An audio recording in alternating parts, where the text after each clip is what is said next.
বৌমা, ও বৌমা, কোথায় আমার ফ্রুট স্যালাডটা কোথায়? এই তো আপনারটাই তৈরি করছিলাম। এই নিন মা, খেয়ে নিন। 8:05 বেজে গেল। আজকে তো আমার ফ্রুট স্যালাডটা পুরোপুরি 8টার সময় খাওয়ার কথা। আমি তো তোমায় বলেছিলাম, তুমি সেইভাবে কেন আগে আগে তৈরি করে রাখো না বলো তো? খাবারে 1 মিনিটও যদি এদিক ওদিক হয় তাহলে তো আমার স্বাস্থ্যের ক্ষতি হতে পারে। ওই 5টা মিনিটে তো দেরি হয়েছে, এমন তো কিছু হয়নি। কিচ্ছু হবে না মা, আমি আপনাকে বলছি, আপনি খেয়ে নিন। তুমি তো শুধু কিচ্ছু হবে না এই কথাটা বলতেই শিখেছো। কিছু হলে তো আর তোমার ক্ষতি হবে না, আমার ক্ষতি হবে। কত কষ্ট করে আমি আমার এই ফিগারটাকে যে মেনটেন করছি সেটা শুধুমাত্র আমিই জানি। কেউ আমাকে সুন্দরী দেখতেই পারে না, বিশেষ করে তুমি। তুমি আমার সৌন্দর্যকে বড্ড বেশি হিংসে করো। তুমি সব সময় চাও শাশুড়ির ফিগারটা নষ্ট হয়ে যাক, শাশুড়ির চামড়াগুলো ঝুলে যাক, লোকে শাশুড়িকে বুড়ি বুড়ি বলবে। এটাই তো তুমি চাও, তাই না? যাতে তুমি লোকের কাছে বলতে পারো যে আমার শাশুড়ির থেকে আমি বেশি সুন্দর। আমি কি কিছু বুঝি না নাকি? আমি আপনাকে কি কারণে হিংসা করতে যাব? যাই হোক, কথা বাড়িয়ে কোনো লাভ নেই। আপনাকে যতই বোঝাই না কেন, আপনি আমার সব সময় ভুলই বুঝবেন। নিজে যে হিংসায় জ্বলে পুড়ে শেষ হয়ে যাচ্ছে সেই কথাটা উনি স্বীকার করবেন না। যত সব ঢং। লা লা লা লা লা লা লা লা লা লা। যাকে বাবা, গালে ব্লাশটা একটু বেশি করেই লাগাতে হবে, না হলে গালটা আমার টমেটোর মতো লাল কি করে দেখাবে শুনি? এত বেশি ব্লাশ লাগাবেন না মা, আপনাকে ভালো লাগবে না। এই সবসময় হিংসুটে কুটনিদের মতো তুমি আচরণ করবে না তো আমার সঙ্গে। গালে একটু ভালো মতো করে ব্লাশ লাগালে গাল দুটো লাল টকটকে লাগবে। সবাই ভাববে আমার গাল থেকে একটা সৌন্দর্যের লাল আভা বেরোচ্ছে। লাল আভা মনে হবে না, ওই যে ছোটা ভীমের ছুটকি আছে না, ওর মতো গালগুলো লাল লাগবে।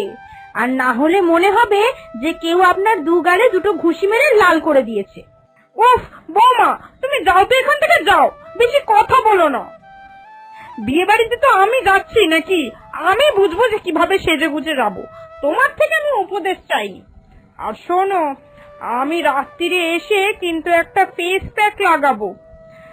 বুঝতেই তো পারছো এতটা চড়া মেকআপ করে যাচ্ছি, ত্বকের ক্ষতি হচ্ছে তো। রাত্রিরে এসে মেকআপটা ভালো করে তুলে নিয়ে আমি একটা ফেস প্যাক লাগিয়ে রাখবো, তাহলে সারাদিনে যে ক্ষতিটা হলো সেটার থেকে নিষ্কৃতি পেয়ে যাব।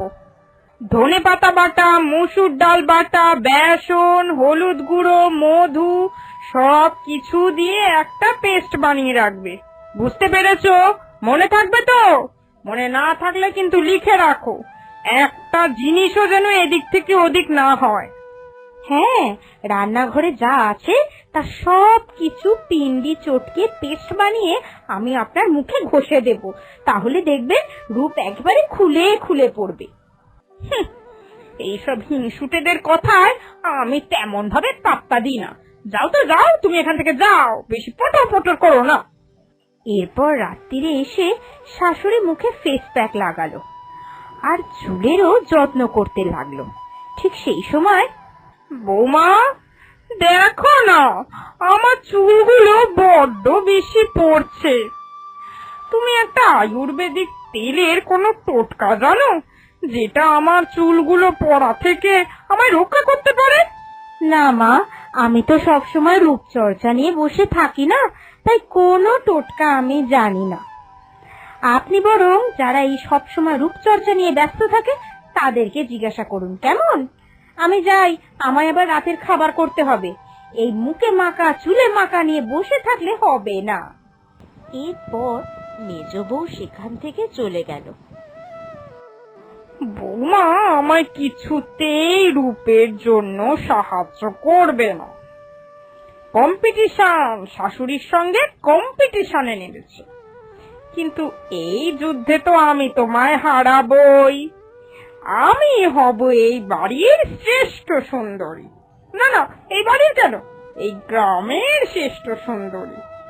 অল্প বয়সে আমার যা রূপ ছিল, সেই রূপ আমি আমার শেষ বয়স অব্দি ধরে রাখবো। পরের দিন সকাল হতেই রূপচর্চার টোটকা খোঁজার জন্য শাশুড়ি বেরিয়ে পড়ল গ্রামের রাস্তায় ঘুরতে। যদি কোনো সুরাহা হয়, যদি কোনো ভালো রূপচর্চার টোটকা কারোর থেকে পায়। কিন্তু সারাদিন ঘুরেও সে কোনো উপায় বার করতে পারল না। তারপর সে চলে গেল একটা জাদু গাছের নিচে বিশ্রাম নিতে। সারাদিন এত ঘুরলাম, তাও তেমন কিছু ফল পেলাম না। কেউ কি নেই যে আমার রূপ নিয়ে আমায় একটু সাহায্য করতে পারে? কি গো বুড়িমা, আমার গাছের তলায় বসে তুমি কি ভাবছো? কে কে কথা বললো? কে গো? কে এখানে? বদ্ধপুরে কি রূপ চর্চা করতে গিয়ে আমায় আবার ভূতের খপ্পরে পড়তে হবে নাকি? আমি গো আমি হলাম জাদু গাছ। তুমি বুঝি তোমার রূপকে আরো সুন্দর করতে চাও? আমি কিন্তু তোমাকে এই ব্যাপারে সাহায্য করতে পারি। তাই বৃক্ষ দেবতা, তুমি আমায় সাহায্য করতে পারবে? আমি তাহলে তোমার কাছে চিরঋণী হয়ে থাকবো। দয়া করে আমাকে আমার সেই যৌবনকালে ফিরিয়ে নিয়ে যাও। আমার গায়ের রং যেন যৌবনকালের মতো হয়ে যায়, চামড়া যেন সেই সময়কার মতো টান টান হয়ে যায়, একটু কোঁচকানো না থাকে। আর চুলের রং যেন ঘন কালোতে পরিণত হয়। প্রত্যেকে দেখেই আমায় বলবে কেশবতী কন্যা। কিন্তু এটা তো প্রকৃতির নিয়ম বিরুদ্ধ। প্রকৃতির নিয়ম অনুসারে প্রত্যেককেই বার্ধক্যে পৌঁছাতে হয় যে। হোক, তাও আমার এইটাই ইচ্ছা। আমি যে এটাই চাই। তুমি কিন্তু আমার কথা দিয়েছো যে আমার কথা তুমি রাখবে। ঠিক আছে, আমি কথা দিয়েছিলাম তো, আমি সেই কথা অবশ্যই রাখবো। তবে তুমি একদিন আমার কাছে এই বরদান যে পেয়েছো তার জন্য কান্নাকাটি করে আবার আগের জীবনে ফেরত যেতে চাইবে। মিলিয়ে নিও আমার কথা। এরপর জাদু বলে সে জাদু বৃক্ষ বুড়ির রূপ বদলে দিল। বুড়ি পরিণত হলো 16 বছরের কিশোরীতে। আর তারপর আমার এত সুন্দর রূপ, উফ বাবা গো, দেখে মনটা কি ভালো লাগছে। যাই, আমার ওই বান্ধবী কুটনি বিমলাকে গিয়ে দেখিয়ে আসি। ও নিশ্চয়ই আমাকে দেখে একেবারে তাক লেগে যাবে আর হিংসায় জ্বলে পুড়ে মরবে। যাই। বিমলা, ও বিমলা, দেখ দেখ কে এসেছে, একবার আমার দিকে দেখ দেখি। এই বেরো বেরো বলছি আমার বাড়ি থেকে। যাকে তাকে ঠকিয়ে তুই চুরি করতে পারবি, আমাকে নয়। আমার বন্ধু রমলের গলা নকল করেছিস? আরে না রে বিমলা, বিশ্বাস কর, এটা আমি আমার যৌবন কাল আবার ফিরে পেয়েছি। এটাই আগুন তো যৌবনের। তুই কি আমায় একদম বোকা গাধা ভেবেছিস? আমি কি কিছু বুঝি না? ঠগি, জোর, চোর, বেরো বেরো আমার বাড়ি থেকে, না হলে কিন্তু এই ঝাঁটা দিয়ে আমি তোকে এক্ষুনি বিষ ঝেড়ে বের করবো। বেরোলি? সব বাবা, বিমলা আমার এই রূপ দেখে এতই ভরকে গেল যে আমায় দূর করে বাড়ি থেকে তাড়িয়ে দিল। না, যাই, আমার মায়ের কাছে যাই। মা আমাকে তাড়াবে না। আমি মায়ের মেয়ে, মা আমায় ঠিক চিনতে পারবে আর আমার এই রূপ দেখে খুব খুশি হবে। যাই। মা, ও দেখো মা, একবার এদিকে কানে দেখো, কে এসেছে? তোমার মেয়ে। আমার দিকে একবার চেয়ে দেখো তো। কে রে? এলি? এই বয়সকালে ভালো করে চোখে দেখতে পাই না রে রমলা। গলা শুনে মনে হচ্ছে তো তুই এসেছিস। সামনে আয় তো দেখি বাচ্চা, কি দেখাবি বলছিলি? ওমা, ওমা, কে গো? রমলার ভেট নিয়ে কে এসেছে? এই তুই কে? কে আমার মেয়ের ছুরি বয়সের রূপ নিয়ে আমার সামনে এসেছিস? কোন ডাইনি বুড়ি নিশ্চয়। না গো মা, না, আমি আমি রমলা, তোমার মেয়ে। এই এই ডাইনি, তুই বেরোবি আমার সামনে থেকে, নাকি গায়ের লোক দেখে লোক জড়ো করে তোকে তাড়াবো? দাঁড়া, দাঁড়া, ভালো বুদ্ধি এসেছে। পাশের বাড়ির খুড়িকে খবর দিচ্ছি। ও কিন্তু বড় ওঝা, ছেটিয়ে তোর বিষ ছাড়বে। দাঁড়া, দাঁড়া রে, দাঁড়া। ওরে বাবা রে, এ তো দেখি মা যেন তাড়া মারছে। না না, এখানে আর থাকা যাবে না। এরপর রমলা সেখান থেকেও বেরিয়ে গেল।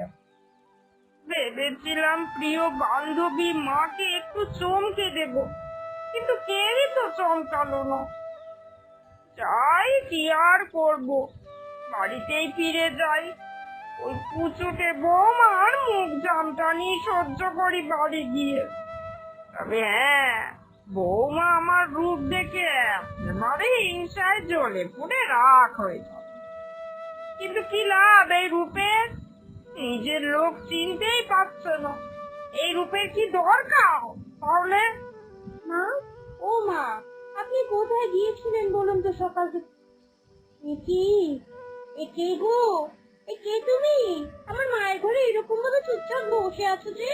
আর সাহস তো কম নয়, একেবারে ঘরে ঢুকে বসে রয়েছে পায়ের উপর পা তুলে।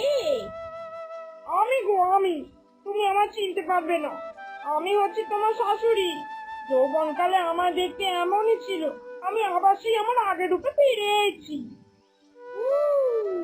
এ নিঘাত কোনো দুষ্ট আত্মা আমার শাশুড়ি মায়ের উপর ভর করে ছলা কলা করছে আমার শাশুড়ি মায়ের সঙ্গে। আপনি কোনো চিন্তা করবেন না মা, কোনো চিন্তা করবেন না। আপনি অপেক্ষা করুন, এক্ষুনি আমি গ্রামের বড় ওঝাকে ধরে নিয়ে আইছি, আর আপনার ঘাড় থেকে এই ভূতকে আমি বিদায় করবো এক্ষুনি। আপনি কোনো চিন্তা করবেন না, আপনার কোনো ক্ষতি হবে না। এই বৌমা, দাঁড়াও দাঁড়াও, এই মাথা মোটা মেয়েকে নিয়ে যে আমি কি করি? বলছি না আমি রমলা, আমার ওপর কোনো দুষ্ট আত্মা ভর করেনি গো। দূর দূর, আগে শোনো আমার কথা। কোনো মানুষের শরীরে যদি কোনো আত্মা ভর করে, তখন তো সে এইভাবেই কথা বলে। আপনি বুঝতে পারবেন না মা। হে দুষ্ট আত্মা, দয়া করে তুমি আমার মায়ের কোনো ক্ষতি করো না। মা শুধু মাত্র একটু সাজগোজ করতে ভালোবাসে, মানুষটা কিন্তু খারাপ না। আপনি কোনো ভয় পাবেন না, কোনো চিন্তা করবেন না। আমি ঠিক ওঝা দেখে আপনাকে সারিয়ে তুলবো মা, আপনি একটু অপেক্ষা করুন। এই বলে শাশুড়ি মা সমস্ত কথা তার বৌমাকে বলল। ঠিকই তো, কেউ কি আপনার এই যৌবন সময় মেনে নিতে পারে নাকি মা? আপনিও তো বড্ড বোকা। সবাই তো এই জন্যই আপনাকে ভুল বুঝেছে। হ্যাঁ, আমি তো জানি সবাই আমায় ভুল বুঝেছে। আমি কালই ওই জাদুবিক্ষের কাছে গিয়ে আমার পুরনো রূপ ফিরিয়ে নিয়ে আসবো। এই ভুল আর নয় বাবা, আর নয়। বৌমা, তুমিও আমায় ক্ষমা করে দিও মা। যখন প্রত্যেকটা মানুষ দুর্বল করে আমায় তাড়িয়ে দিল, তখন তুমি একমাত্র আমায় কাছে টেনে নিয়েছিলে। আর তুমিও ভুল বুঝেছিলে, কিন্তু তাড়িয়ে তো দাওনি। আমার তুমি ক্ষমা করো মা, আমি তোমায় চিনতে ভুল করেছি। তিনি শাশুড়ি আর বৌমা দুজনে মিলে সেই জাদুবৃক্ষের কাছে গেল, আর তারপর শাশুড়ি মায়ের পুরনো রূপও ফিরে এলো। এরপর থেকে শাশুড়ি বৌমার মধ্যে আর কোনো গন্ডগোল হলো না। তারা দুজনে একসঙ্গে সুখে শান্তিতে বসবাস করত।